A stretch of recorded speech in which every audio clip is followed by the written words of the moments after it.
కొనతాల రామకృష్ణ గారు ఎన్నికల ముందు ఇచ్చినటువంటి హామీని ఒకసారి గుర్తు చేసుకుందాం.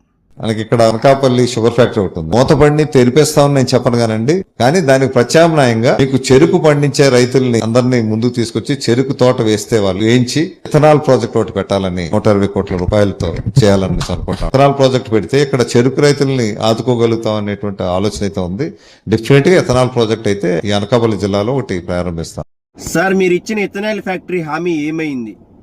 రైతులు 1000 కళ్ళతో ఎదురు చూస్తా ఉన్నారు ఇథనాల్ ఫ్యాక్టరీ ఎప్పుడు వస్తుందా అని.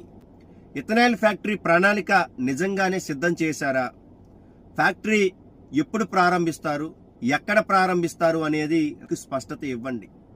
22 నెలలుగా రైతులు పడుతున్నటువంటి కష్టాలు మీకు కనిపించట్లేదా?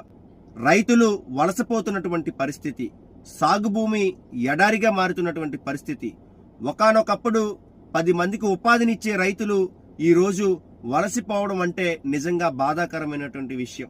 ఒకసారి అనకాపల్లి నియోజకవర్గంలో రైతులతో సమీక్షా సమావేశం ఏర్పాటు చేయండి సార్. రైతుల యొక్క డిమాండ్లు వినండి సార్. ఒక పక్క యూరియా దొరక్క అనేక ఇబ్బందులు పడుతున్నారు సార్ రైతులు.